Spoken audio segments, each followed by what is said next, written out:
To understand what goes on inside a watch, let's make a simple device that will keep time. Now let's see what these four elements are like in our watch. First, we'll take our watch apart, like this.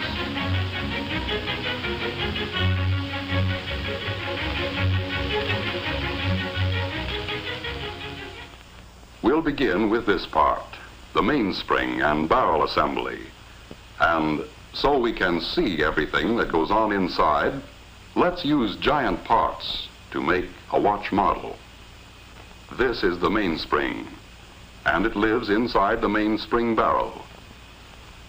The mainspring is the power plant of the watch, the source of power, like the faucet in our water clock. By winding the spring, we can store up energy. Here is a winding stem with gears and a click to keep the spring from unwinding. And here is the unit that controls the flow of power, like the nozzle on our hose. It is called the balance wheel and hairspring assembly.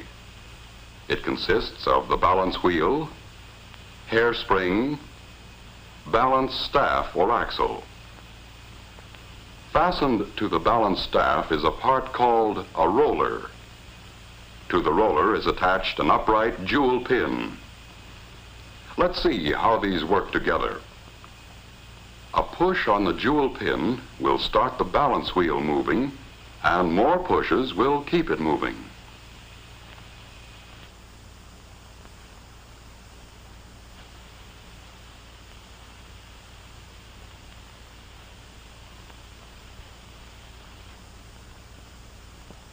To do this job of pushing, we need this odd anchor-shaped lever called a pallet.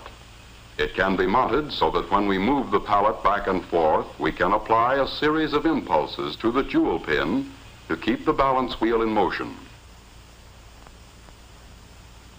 Now to the pallet crossarm, we add a pallet jewel shaped like this.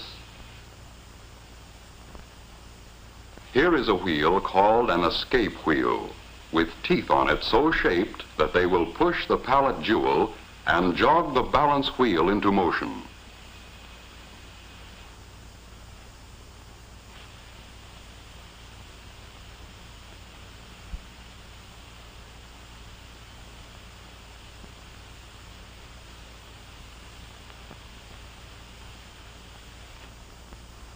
Now we'll use the energy stored up in our mainspring to drive the escape wheel. As the mainspring uncoils, it causes the barrel to rotate with it. That didn't last long, did it? Let's try it again. Once things get started, there's nothing to stop them. What we need now is a way of holding the power in check, releasing it a little at a time just when it's needed. Another pallet jewel at the other end of the pallet crossarm will do the trick. Just as the first pallet jewel gets a push from the escape wheel, the second pallet jewel locks against another tooth of the escape wheel to hold the power of the mainspring in check. But the balance wheel keeps swinging, and the jewel pin moves the fork end of the pallet until the escape wheel is again unlocked. But when we connect the mainspring directly to the escape wheel, the power is soon exhausted. In an actual watch, it would last only a few seconds. What we need is a way to stretch the power so it will last for more than a day. In our water clock, we used a hose to transmit power from the faucet to the nozzle. We also need a way to transmit power here. So let's add a system of gears and wheels. We'll stretch them out in a line instead of in their usual closely confined location in a watch. Look at the gears a moment and see what they do. First, a small partial turning of the mainspring barrel drives the center wheel a complete revolution.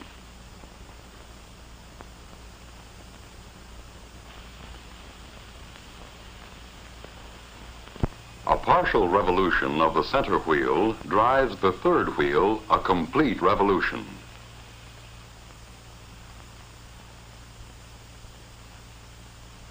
and this in turn drives the fourth wheel much further. As a result, a few turns of the mainspring barrel, driven by the mainspring, will drive the escape wheel many, many revolutions, enough to last a full day and longer.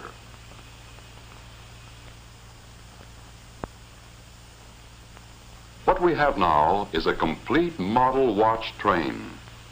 Through the gears, the mainspring drives the escape wheel. The escape wheel teeth push first on one pallet jewel and then the other. The pallet fork nudges the jewel pin on the balance wheel to keep it moving. The swinging balance wheel on its return trip moves the pallet fork. This unlocks the escape wheel to release a little more energy from the mainspring.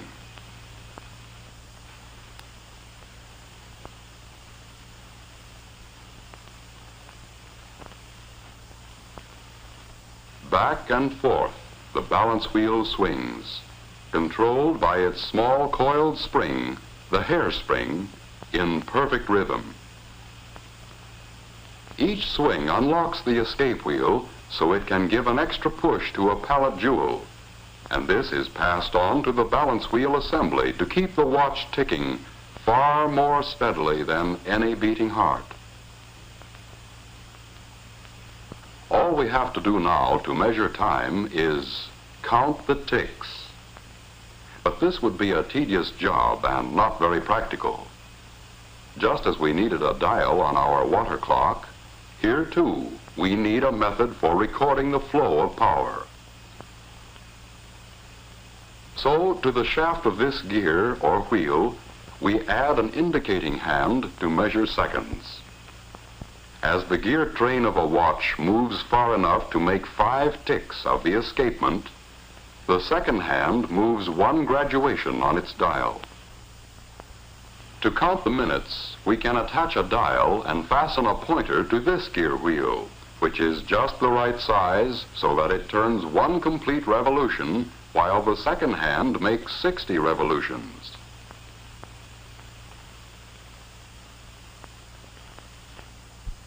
And to count the hours, we can have another pointer geared just so, to move 1 complete revolution every 12 hours. The second hand makes a complete revolution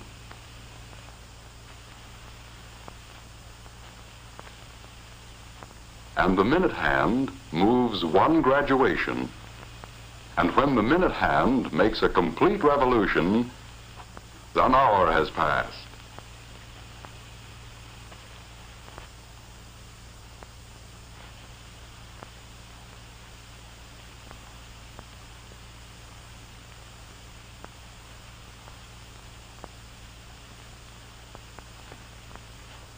Now we can tell what time it is. But a gear train all strung out like this is a long way from an actual watch. Let's let our model do a bit of rearranging all by itself.